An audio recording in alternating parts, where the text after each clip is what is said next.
Fórmula 1 2026. Acabou a pré-temporada, chega a hora da verdade. Depois de 10.386 voltas dadas pelas 11 equipes em 9 dias de pista aberta. 3 em Barcelona e mais 2 semanas de 3 dias no Bahrein. Juntos, os carros completaram 55 mil quilômetros e muita informação foi mandada de volta para a fábrica e enquanto a gente conversa aqui, está sendo processada. Tem muita gente quebrando a cabeça para entender o que deu certo, o que deu errado, o que precisa mudar, quem está na frente, quem surpreendeu, quem está em crise. Já sabemos, né? E é disso que nós vamos falar hoje no Splash and Go, de um panorama da pré-temporada, equipe a equipe e falando do todo também, num preparativo para a temporada de 2026, em que basicamente muda muita coisa. Então, vamos lá.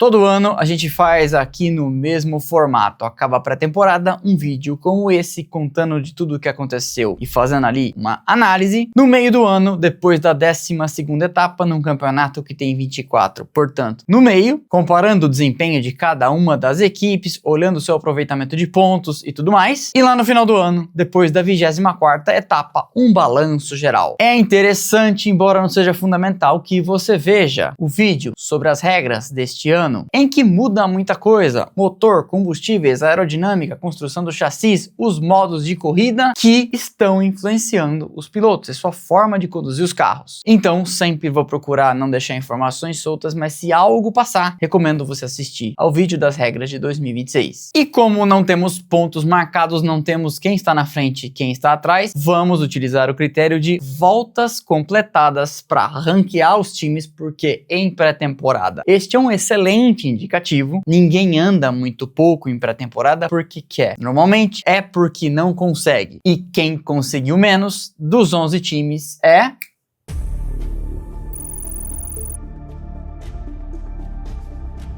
A Aston Martin, neste momento, é o exemplo mais bem acabado de uma pré-temporada desastrosa. O time está em crise. Completou, no todo de 9 dias, 394 voltas, 2.109 quilômetros. Parece bastante coisa olhando isoladamente. 394 voltas são muitas voltas, a distância de diversos grandes prêmios. Mas se a gente puser isso em perspectiva, comparando com os números de quem mais andou, a Mercedes, que deu 1.204 voltas, nos mesmos 9 dias de pista aberta, completando 6.200 quilômetros, aí você entende a distância galáctica que separa as duas realidades. E galáctica é uma boa expressão para a gente começar falando da Aston Martin. Lembrando que eles construíram uma fábrica nova, túnel de vento novo, contrataram o Adrian Newey, já tem por lá Fernando Alonso, não falta dinheiro, não falta infraestrutura, tem Andy Cowell cuidando da parte de motores junto com a Honda, que vem com um histórico de vitórias, tinha os motores que deram títulos em sucessão a Max Verstappen de 2021 a 2024, e a ideia de Papai Lawrence era construir um super time em 5 temporadas completas. Para 5 temporadas completas, levando em consideração que a equipe passou a usar as cores verdes da Aston Martin a partir de 2021, já é um prazo que expirou. 21, 22, 23, 24 e 25, final do ano passado. Foi esse o prazo autoimposto em que eles disseram: estaremos brigando pelo título. E tudo começou para eles da pior maneira possível. Na primeira semana lá em Barcelona eram 5 dias na pista e cada equipe poderia escolher 3 para andar. Eles apareceram apenas na quinta-feira porque não estavam com o carro pronto. Deram apenas meia dúzia de voltas no finalzinho da tarde e mandaram de fato o carro para a pista na sexta-feira, andando com limitação de velocidade, o que explica a luzinha azul piscando na traseira, e encerrando agora na última semana em Barcelona da pior maneira possível, com falta de peças de reposição. Praticamente não andaram na última sexta-feira. O grande trunfo da equipe, a chegada de Adrian Newey, até aqui é um ponto de interrogação. De que adianta ter soluções aerodinâmicas arrojadas, e esse carro tem, se eles basicamente não conseguem completar voltas, e não completando voltas, não entendem o próprio carro. O AMR 26 tem um conceito agressivo que chamou a atenção de muitas equipes, mas mal foi testado. A falta de quilometragem impediu a equipe não só de entender a própria aerodinâmica e começar a desenvolver os acertos para entender o norte e buscar alguma coisa, como também impediu o amadurecimento das estratégias de gerenciamento de energia que serão fundamentais nesse ano, especialmente em corrida. Eles não conseguiram simular corridas como as demais equipes que faziam sequências longas de 50, 55, 60 voltas, parando nos boxes e seguindo adiante. Na única tentativa de fazer algo parecido com isso, depois de 30 voltas, o motor abriu o bico e Fernando Alonso ficou pelo caminho. Numa cena muito semelhante ao calvário que ele viveu na época também de Honda, lá na McLaren, em 2015, 16 e 17. Ainda no segundo dia da primeira semana, lá no Bahrein, Lance Stroll, filho do dono e, portanto, sem ter medo de dizer o que acha, comentou que eles estavam 4 segundos atrás da ponta. Perguntado então sobre se via pontos fortes na equipe e no carro, ele disse: a pintura é bonita. O panorama é sombrio, a equipe vai praticamente às escuras para Albert Park e nesse momento a Aston Martin, a despeito do que possa desenvolver o carro ao longo do ano, é candidata séria a ficar atrás até da Cadillac, porque pode ser que tenha mais velocidade em uma volta, mas ninguém aposta que eles conseguirão terminar a distância de um grande prêmio, não tendo conseguido simular nenhum nos testes. A genialidade de Newey e o talento e paciência de Alonso serão colocados à prova. A expectativa não é outra que não a de um longo e doloroso processo de amadurecimento, começando lá no fundo do grid. E você pode me perguntar, mas a Honda? Então, a Honda continua sendo a Honda, mas enquanto eles saíram e desistiram de sair da Fórmula 1 de 2020 para 2022 e anunciaram a nova parceria com a Aston Martin em 2023, o processo de desenvolvimento do que seria o motor de 2026 ficou parado por 18 meses, 1 ano e meio, enquanto Mercedes, Red Bull Powertrains, Ford, Audi, Ferrari corriam atrás de deixar esses motores prontos, eles, ainda que lá no começo do desenvolvimento, ficaram de braços cruzados. Porque nesta indefinição, quem passou a dar manutenção nos motores de Fórmula 1 que já estavam andando foi a Red Bull junto com a HRC, Honda Racing Company, que cuidou dos motores antigos, mas não tinha quase ninguém envolvido nos motores novos. Os motores novos ficam com a Honda lá do Japão, em Sakura. E o resultado a gente vê agora. Numa reunião que aconteceu com os chefes de equipe depois dos testes para fazer um balanço geral sobre o novo regulamento, Newey, normalmente um cara de boca fechada, foi sincero e comentou com os demais colegas da Mercedes, da Ferrari, da Audi, etc., que a capacidade de recarga de bateria deste motor deles não chegava no mínimo de 250 kW, quem dirá encostar no máximo, que era de 350.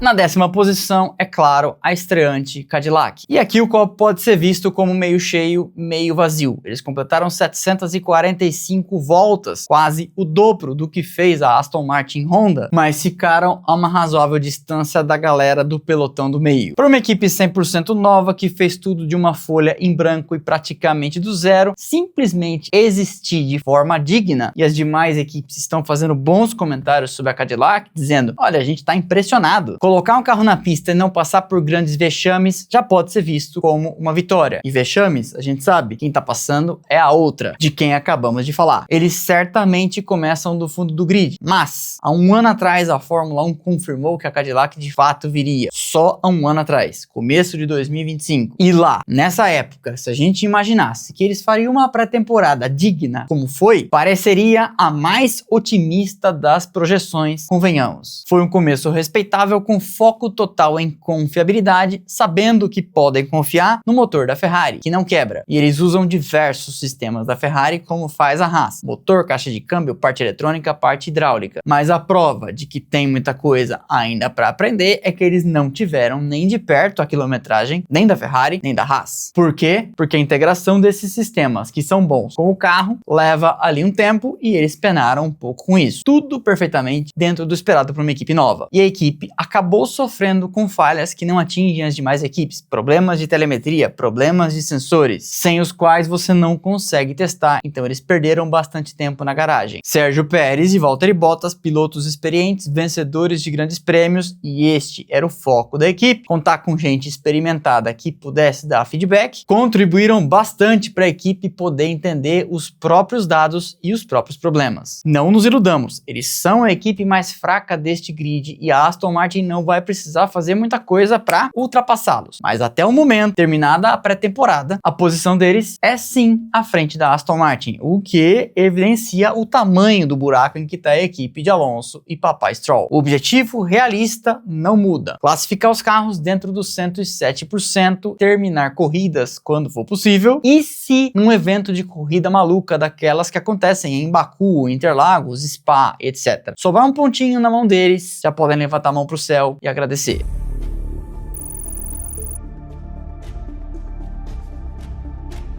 A nona equipe em quilometragem percorrida é a Williams, que andou 783 voltas e 4.275 quilômetros. A equipe tomou uma decisão estratégica de não ir a Barcelona na primeira semana de testes, perdendo com isso 3 dias de pista. Isso significa que toda a quilometragem percorrida foi feita no Bahrein. E na primeira metade, junto com a McLaren, eles foram o carro que mais andou. E os rumores de que o carro estaria de 20 a 30 quilos mais pesado do que o mínimo, porque na Fórmula 1 você tem um peso mínimo, o ideal é chegar muito perto dele ou até abaixo e completar com lastro, parecem verdadeiros, porque imagens de beira de pista mostram um carro com um comportamento que difere dos demais justamente em sinais que aparentam peso a mais. Frente difícil de apontar para dentro das curvas, carro que trava demais os freios dianteiros, um comportamento todo ele mais de transatlântico fazendo curva do que qualquer outra coisa. O grande sucesso da Williams até aqui foi conseguir executar o plano que ela diz que estabeleceu: pular a semana em Barcelona, chegar direto no Bahrein e por lá andar bastante. A unidade de potência da Mercedes, tida como a melhor do grid neste momento, vai com certeza ajudar. E a dupla de pilotos é veloz, muito inteligente e trabalha bem: Alexander Albon e Carlos Sainz. O ponto fraco admitido pelo próprio Sainz é que a equipe está um passo atrás em termos de desempenho puro. James Vowles disse em entrevista ao canal da Fórmula 1 no final dos testes: não somos os primeiros, mas também não somos os últimos. E se as equipes empurradas por motores Mercedes certamente terão uma vantagem, das 4, a Williams com certeza é a última, atrás até da Alpine. E esse pelotão do meio certamente vai ter um desempenho que vai oscilar de pista para pista, corrida a corrida, porque cada circuito pode encaixar melhor com as características de um determinado carro.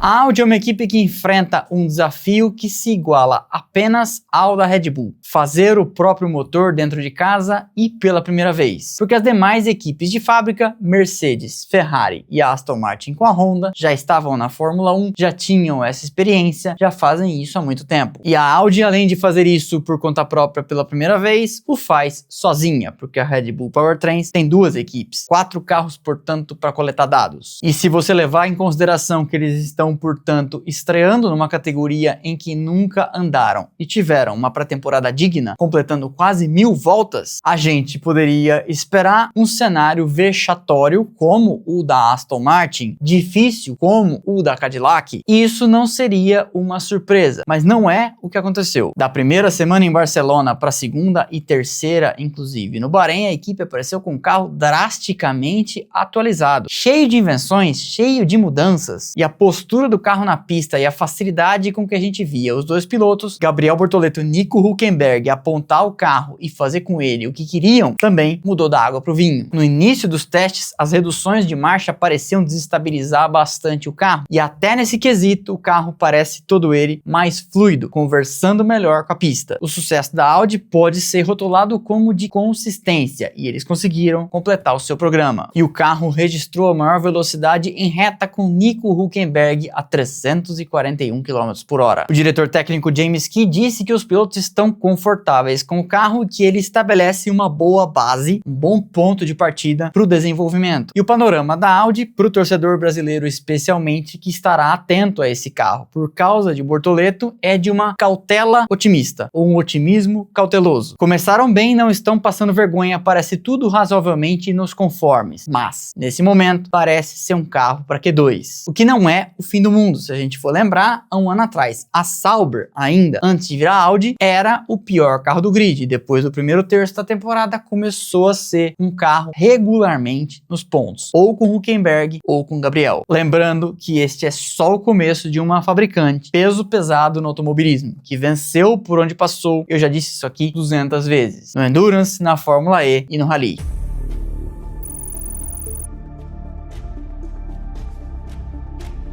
A sétima posição da Red Bull no ranking da quilometragem pode surpreender alguns, especialmente porque eles começaram muito bem. E em vários dos dias foram quem juntou mais quilometragem, encostando em 140 voltas. A integração da primeira unidade de potência da Red Bull Powertrains Ford com o chassi, nos dois casos, tanto na Red Bull como na Racing Bulls, foi, na opinião da maioria dos analistas, tranquila. E uma fábrica que nunca tinha feito um motor de Fórmula 1 pode ficar feliz depois dessa pré-temporada. Nós falávamos aqui o ano passado inteiro durante as lives e nos vídeos. Não é uma tarefa simples. Mercedes, Ferrari, Renault, que agora saiu, e Honda fazem motores no mínimo há um século cada uma, algumas a mais. Nas mãos do Verstappen, o carro parece tão bom como o das outras adversárias da ponta. E eles pareciam o pacote de referência no começo do ano, mas foram gradativamente ficando para trás, especialmente da Mercedes e da Ferrari. E o grande trunfo da Red Bull a essa altura parece ser mostrar para o mundo que seu corpo técnico é capaz de seguir adiante fazendo bons carros, mesmo sem Adrian Newey, que foi embora em 2024, mas já tinha colocado um pouco da mão no carro de 2025, não tenha dúvidas. A equipe teve, no geral, poucos problemas técnicos e teve um dia um vazamento no líquido de arrefecimento que custou tempo de volta a Isaac Hadjar. Nas palavras de Toto Wolff, o motor da Red Bull Powertrains tem o melhor gerenciamento de energia do grid. Opinião corroborada por seu piloto George Russell, mas é verdade, os dois têm interesse em jogar o favoritismo na adversária, já que muita gente tem observado o motor da Mercedes com lupa. E o ponto fraco da Red Bull nesse momento parece ser não ter acompanhado durante a pré-temporada a evolução das adversárias, que eu já mencionei, Mercedes e Ferrari. Isso num ano em que a corrida de desenvolvimento será fundamental e a gente vai ver os carros de todas as equipes ganhando agressivamente desempenho. Ficar parado nesse ano, portanto, e mais do que em qualquer ano, será andar para trás. O panorama da equipe é de um silêncio, ali abaixo da linha da água. Completaram seu programa, não fizeram alarde, não tiveram grandes problemas e tem, sem dúvida alguma, nas mãos de Verstappen especialmente, um fator que pode fazer todo o diferencial: o componente que fica atrás do volante. Lohan Max, o chefão da equipe, acredita que eles estão um pouco atrás das outras da frente, mas ninguém em sã consciência se atreve a descartar a Red Bull. A expectativa é que eles estejam na briga pela ponta logo na primeira corrida.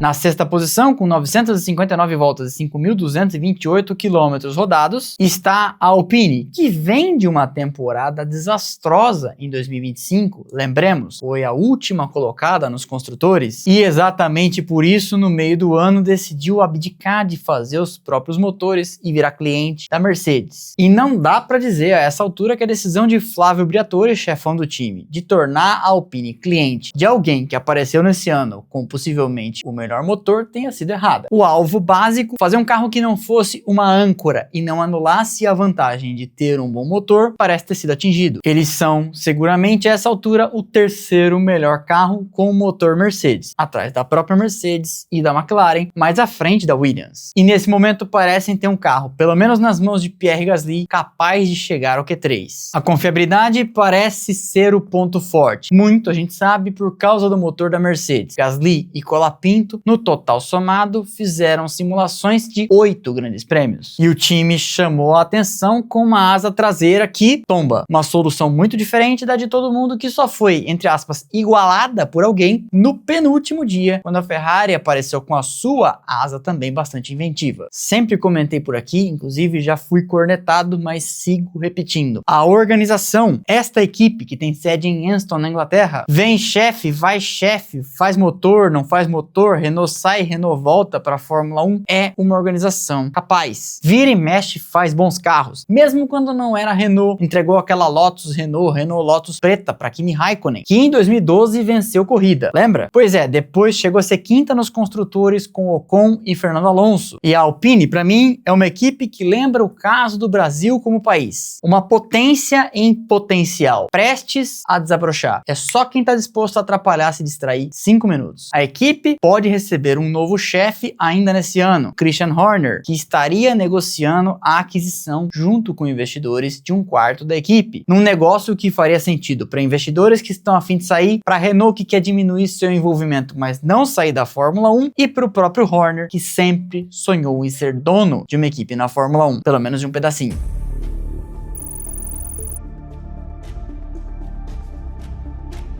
A Racing Bulls tem uma história que se conecta à da Red Bull pela identidade dos motores, Red Bull Powertrains Ford. Completaram 969 voltas, mais até do que a matriz, com quase 5.500 quilômetros completados. Andaram muito. Quem andou muito com seus carros foi o novato Arvid Lindblad, que em um dia fez 165 voltas, a distância de 3 grandes prêmios. É um carro para brigar no meio de pelotão junto com Haas e Alpine pelas sobras dos pontos nos 10 primeiros lugares. Provavelmente teremos os 8 de cima ocupados pelas 4 da frente, sobrando o 9º e 10º lugar para quem se der melhor nessas 3, Haas, Alpine e Racing Bulls. O carro deles, comparado com o das outras duas, parece visivelmente mais complicado de pilotar, com os pilotos brigando bastante com o volante. A equipe tem um piloto experiente, uma aposta segura, Liam Lawson recebe um novato, Arvid Lindblad, tem que ver como que eles vão trabalhar em conjunto, e serão, certamente, sem um Verstappen a bordo, um termômetro bastante eficiente para a gente entender o que é, afinal de contas, esse motor feito pela Red Bull.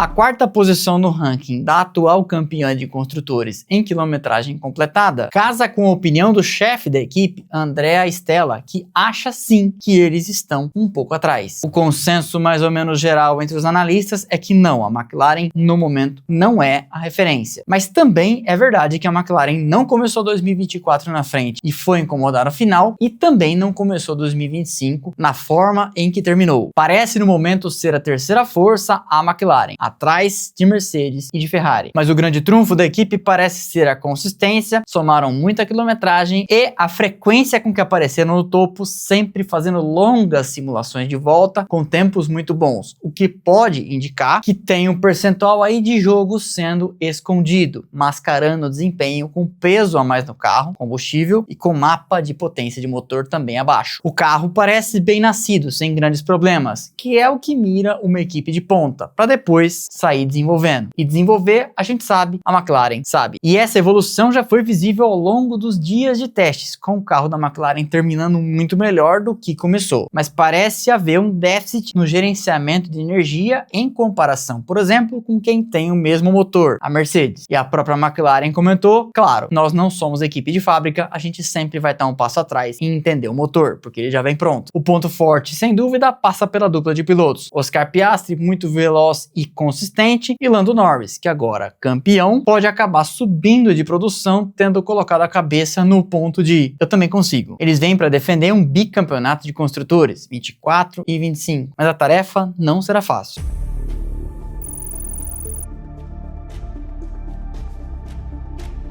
A medalha de bronze da quilometragem vai para a Ferrari com 1.164 voltas completadas e 6.080 quilômetros. Mas se houvesse um título para a equipe que mais surpreendeu, especialmente porque a gente sabe a Ferrari é campeã em aprontadas suas, esse título iria para a Ferrari. Afinal de contas, a gente está acostumado a ver eles aprontando das suas, passando vexame, tendo problemas de confiabilidade. E a Ferrari dessa vez não esteve nem perto disso. Combinaram confiabilidade, um excelente excelente ritmo, longas sequências de voltas muito rápidas e parecem ter superado o medo de ter medo, aparecendo com soluções inovadoras, como aquela Beam atrás da caixa de câmbio e a asa muito louca que vira de ponta cabeça. Leclerc ficou com o tempo mais rápido da pré-temporada, mas é consenso geral de que a Ferrari nesse dia deu uma soltada a mais no carretel da pipa e as adversárias não. Mas por mais que isso tenha acontecido, aplicar 8 décimos na galera é realmente um eloquente recado para a concorrência de sim, a gente tá na briga. E a equipe mostrou um ritmo de corrida, que é o que acaba decidindo as coisas no final, muito forte. Mas o mais interessante parece ter sido o próprio entendimento que a Ferrari tem do seu carro, com o equilíbrio evoluindo muito dos primeiros dias para o final dos testes, mostrando que a Ferrari entende o próprio carro e consegue já explorar nortes diferentes no acerto. E isso faz toda a diferença num final de semana de corrida. E teremos 24 pela frente. O único grande fracasso foi um problema técnico que limitou muito a participação de Lewis Hamilton no penúltimo dia de testes. E o ponto forte, performance pura, inovação e consistência. E todo mundo está com uma pulguinha atrás da orelha com relação à história das largadas. Porque nas simulações de partida que a Fórmula 1 conduziu no final dos testes, Hamilton e Leclerc partiram como foguetes, deixando todo mundo para trás e boquiabertos. E num começo de era de regulamento em que as largadas serão tão cruciais, essa pode ser uma arma poderosa. O panorama para a Ferrari é sem dúvida o mais otimista em anos. Eles são para muita gente os favoritos, ou no mínimo a segunda força. A questão é se conseguirão manter isso e enfrentar uma corrida de desenvolvimento, não ter problemas técnicos, porque é bom lembrar, em 2022 eles também começaram na frente, chegaram a liderar o campeonato e foram atropelados pela Red Bull no segundo e terceiro terço do ano, e entender como vão gerenciar o clima interno se esse carro for de fato capaz de vencer corridas e se Hamilton e Leclerc começarem a brigar por elas dentro de casa. Mas a essa altura, antes da primeira corrida acontecer, o torcedor ferrarista pode sonhar e se iludir. Se isso vai se materializar em resultados depois ou não, aí já é outra história.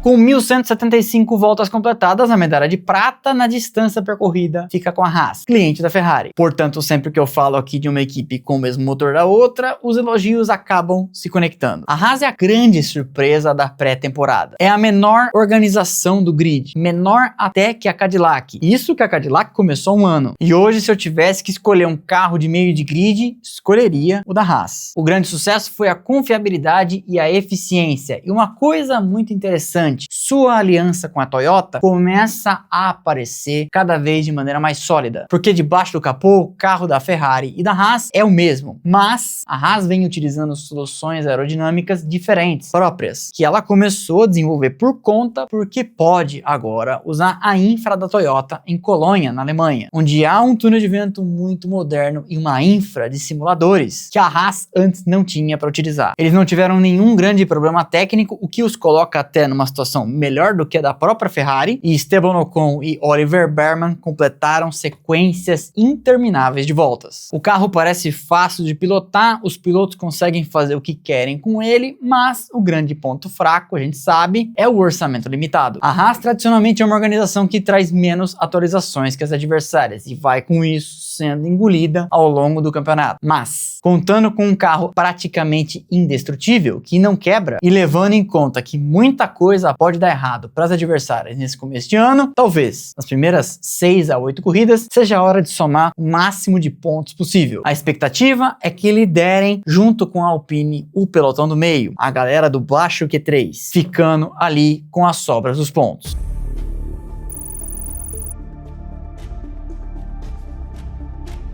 Com 1.204 voltas completadas e 6.201 quilômetros percorridos, a equipe que teve a pré-temporada mais produtiva foi a Mercedes. Eles são, para a maior parte dos analistas, os favoritos, com um ou outro falando, mas e se a Ferrari? Mas na opinião das outras 10 equipes, a favorita vencendo o Grande Prêmio da Austrália é a Mercedes. E essa é uma opinião de quem está dentro. A expressão usada por um analista da F1 TV é um carro metronômico, com alusão ao metrônomo, aquele equipamento utilizado usado pelos músicos para não perder o ritmo. E o carro da Mercedes parece isso, uma precisão irritante. Não desanda, não atrasa, não surpreende. A pré-temporada para eles foi uma demonstração de força nas mais diversas frentes. Andaram muito, andaram rápido e trouxeram um substancial pacote de atualizações da primeira para a segunda semana. Embora a Ferrari com Leclerc tenha terminado a semana com um tempo 8 décimos mais rápido, todo mundo coloca as barbas de molho e diz: mas a Mercedes guardou bastante para mostrar só na Austrália. O único pequeno revés que eles tiveram foi uma falha de pressão de óleo que tirou Kimi Antonelli da pista em um dos dias, e se não fosse isso, sua quilometragem seria ainda maior, porque nesse dia ele acabou dando apenas 3 voltas. O ponto fraco, descrito por George Russell, parece ser a largada, com ele dizendo: as minhas piores largadas na história do automobilismo, no somatório de todos os meus anos, desde o kart, aconteceram nessa semana. E a pista do Bahrein é muito mais propícia para a recuperação de energia do que a da Austrália. Portanto, esse desafio pode ser ainda maior. Mas no consenso geral, a Mercedes sai da pré-temporada com uma equipe a ser batida. E aí eu deixo uma pergunta: e se a Mercedes for de fato a melhor, tiver o carro para vencer, e Antonelli começar a incomodar George Russell? Como vai ser a briga interna? O que essa pré-temporada nos revelou? Que a inovação tecnológica e desenvolvimento dos carros de Fórmula 1 não morreu e, pelo contrário, está mais viva do que nunca. Mesmo com o regulamento todo amarrado, bastante restrição e prescrição de como devem ser as coisas, nós vimos um festival de soluções inventivas. Dos sidepods da Audi, a asa traseira da Alpine, ao flap da Ferrari que vira de ponta cabeça. Todo mundo experimentou e trouxe coisas diferentes: asas dianteiras, nariz, sidepod, tampo do motor. Aquela barbatana de tubarão está de volta. Segundo que os motores voltaram a fazer bastante barulho e agora tem roncos que você consegue distinguir, sendo o da Audi, de Gabriel Bortoleto, o mais alto. E que podemos, e claro, torcemos ver uma briga de 4 equipes na frente: Mercedes, Ferrari, McLaren e Red Bull. Claro que tudo pode mudar, esta é uma fotografia de momento quando ainda nada aconteceu, mas o prognóstico sem dúvida é bastante favorável. E você agora está no momento de dizer o que acha, fazer o seu palpite, escrever aqui embaixo qual é a sua previsão, quem vai andar bem, quem vai andar mal, quem vai surpreender positivamente ou negativamente. A caixa de comentários é de vocês. Esse foi então mais um episódio do Splash and Go no YouTube. Espero que vocês tenham gostado. Deixa o like que é de graça, não custa nada, você sabe, e ajuda demais o canal. Quebra essa pra mim, quebra essa pra nós. Em 2026, o trabalho é ridículo. Para não perder nada do que fazemos por aqui, temos canais de notificação, Instagram, Telegram e WhatsApp, onde você entra e passa a receber um recadinho automático no instante em que eu publico cada um dos conteúdos. O link tá lá embaixo na descrição. E temos conteúdo o tempo todo nas nossas redes sociais: Instagram, Twitter, Threads, TikTok. Estão passando aqui embaixo os arrobas. O link está lá embaixo na descrição. Tem muita coisa legal que vai acontecer por aqui em 2026. Não perca. Vejo vocês aqui nos próximos vídeos. Vejo vocês lá nas redes sociais. Valeu e aquele abraço.